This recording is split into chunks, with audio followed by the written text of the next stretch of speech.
And the three things that I want to leave with you, just these three. I could do 10, I could do a whole life class. But just these three things will carry you if you let them. First and foremost, knowing who you are. Knowing who you are. Being able to answer this question, who am I? And what do I want? You know, many times when I go out of the country, I am baffled by that question. To explain what is your occupation. I've stood there for 10 minutes. Well, am I talk show host? Well, I'm going to talk show host. Am I businesswoman? I'm businesswoman. I'm going to business. Am I entrepreneur? I'm going to entrepreneur. So I just leave it blank or self-employed. So I'm not asking for the roles that you play as daughters. I'm not asking that question. What are the roles that you play as a daughter, as a friend, as a sister? You're going to be a lawyer, you're going to teach, you're going to be a pharmacist. I'm asking the bigger question of who am I? Who am I really? My answer is I am God's child. I am that which is born of all that is. I am, as Pierre de Chardin said, a spiritual being having a human experience. Come trailing the breath of the ancestors yet, but trailing the breath of the angels. And understanding that because I am connected to the source of all that is possible for me. That's who I am. And what do I want? I don't want to just be successful in the world. I don't want to just make a mark or have a legacy.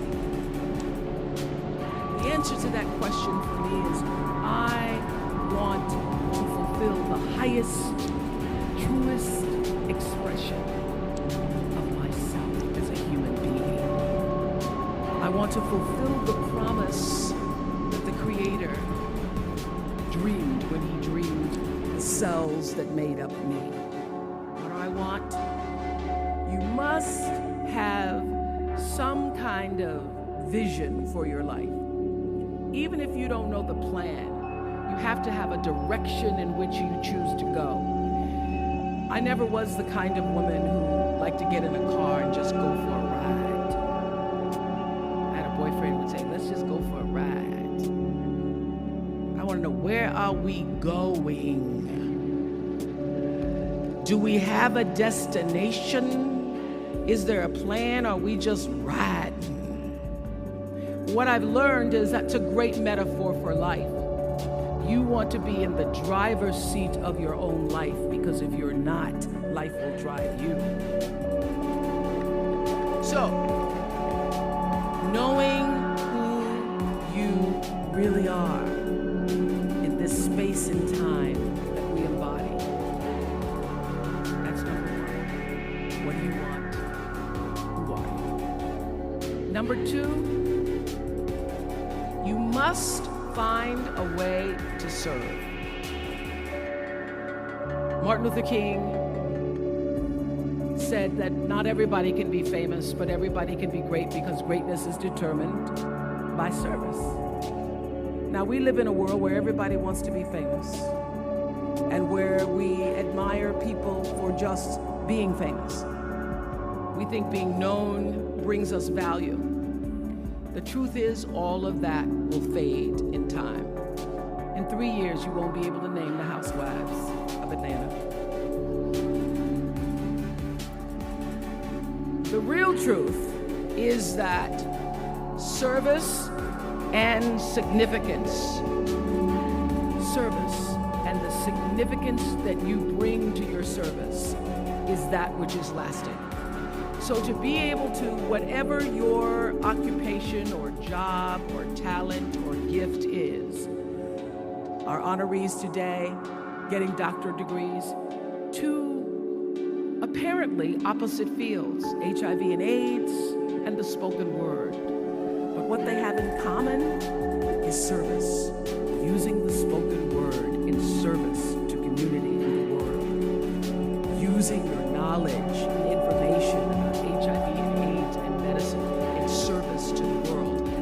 look at all the most successful people in the world, whether they know it or not, they have that paradigm of service. Everybody's talking about Mark Zuckerberg and IPO. Service.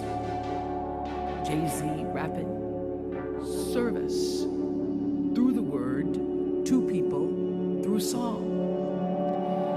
For many years, I was really just happy to be on TV, and people would stop and say, "Oh, you on TV?" "Yeah, I'm on TV. I like being on TV. It's a nice job." And it was about the time that I received my honorary doctorate from Spelman around 1993. So I don't know if that had something to do with it. I thought of myself as Dr. Winfrey. That I went back and I took a long look at what it was I was doing on TV and made a decision that I was no longer going to just be on TV, but I was going to use TV as a platform, as a force for good, and not be used by TV. And I will tell you, my decision to make that significant change in the way I operated on television, using television as a service, changed my career exponentially. Service through medicine, service through art, using whatever it is you produce, your product, as a way of giving back to the world. When you shift the paradigm of whatever it is you choose to do to service, and you bring significance to that, success will, I promise you, follow you. Service and significance equals success. That's number 2. Number 3, it's so simple, but so hard to do. Always do the right thing. Always.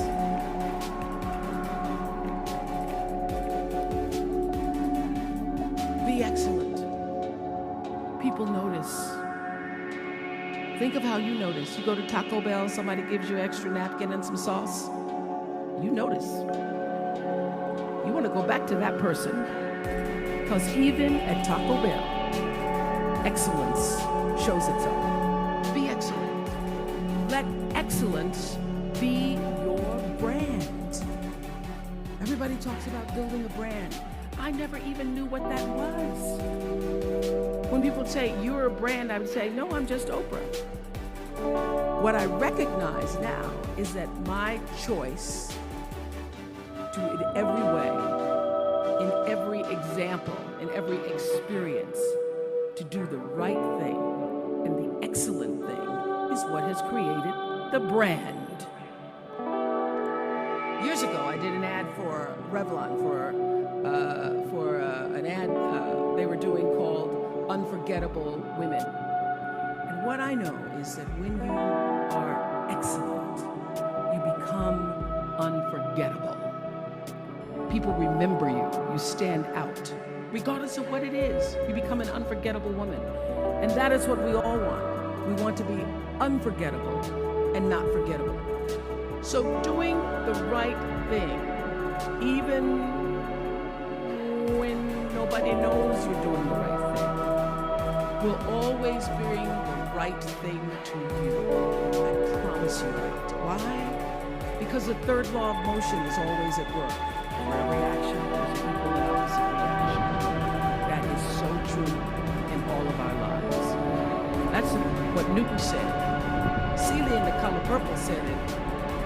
Everything you try to do already done to you. Everything you even try to do to me, already done to you. So you don't have to worry about revenge or getting back at somebody, making sure they pay. You just have to do the right thing, and the right thing will follow you even when people don't support it. I remember many times on my show. There are many shows y'all never saw. And the reason you didn't see them is because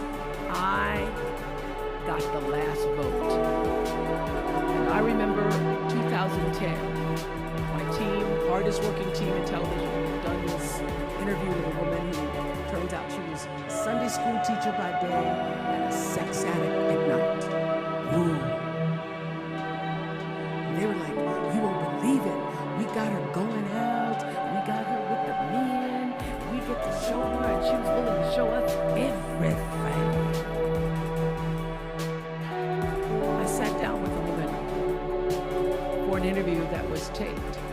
And during the process of the interview, I said, why are you doing this? And she said, oh, I want to help people. I want to tell my story. I said, do you have children? She says, yes, I have a 10-year-old son. I knew right there, this is never going to see the light of day. So we got off the air, and I said to the lady, we are not going to air that show. And she said, why? My producer said, why? She knew she was being filmed. She knew what she was saying. She knows what I said, because her son will never get over it. Her son will never get over it. And it's not worth a rating point to me. Not worth a rating point to me to know that there's a 10-year-old boy who's destroyed because his mother went on the Oprah Winfrey show and told all her business. You do the right thing, even when other people think it may not be. And oftentimes, when you make a decision to do the right thing, immediately you're faced with doubt. Is that the right thing? Is that the right decision? Is that the right thing? You always know it's the right thing, when in the end, there is peace. You are rewarded by peace in knowing that you did the right thing.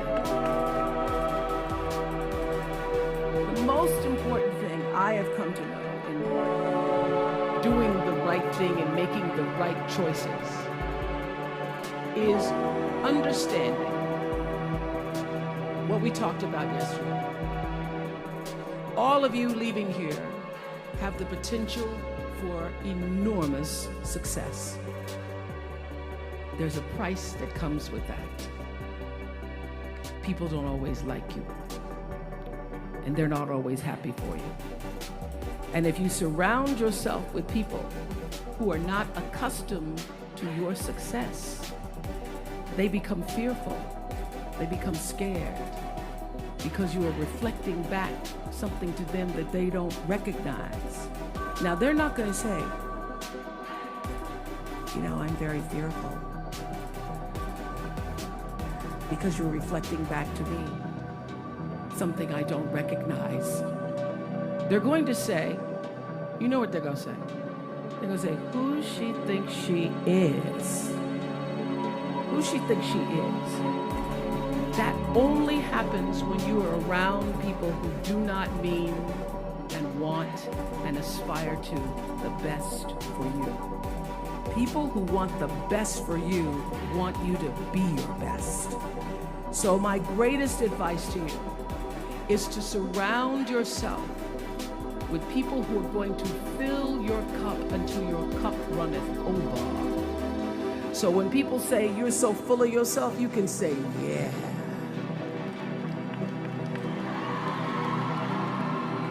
Yes, I'm full. I'm so full, my cup runneth over. And to know that once your cup runneth over, you cannot spend your life with your gallon-size offerings, offering them to pint-sized people.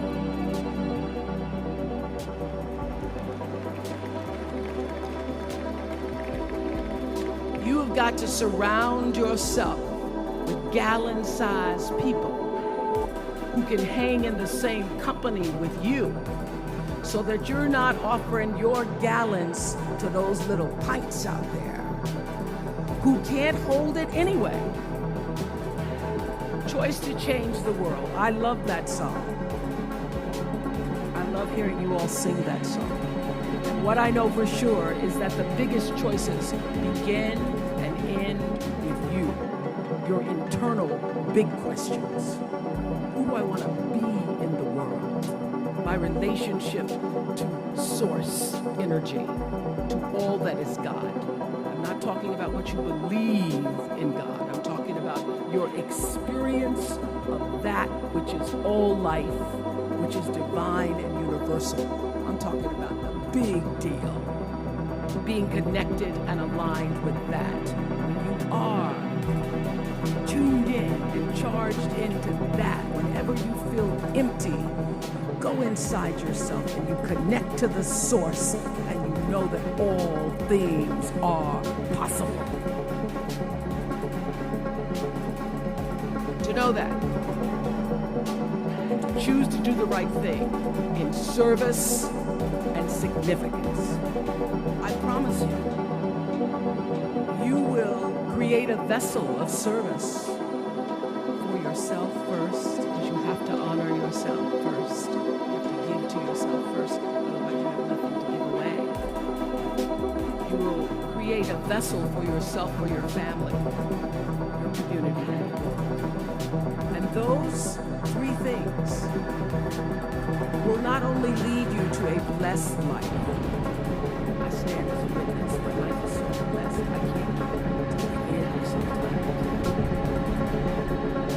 It will lead you not just to a gifted life and a rewarding life that fills you up, but a sweet life. That's what you want. Sweetness. You want it to be so sweet, so that even when the storms come, they will, you'll know this too shall pass. This too shall pass. The storm is passing over, and you shall not be moved, because you know who you are. When you can do that, grace will follow you. Grace and glory. And when they see you coming, it ought to make them proud. They say it's the click of your heels.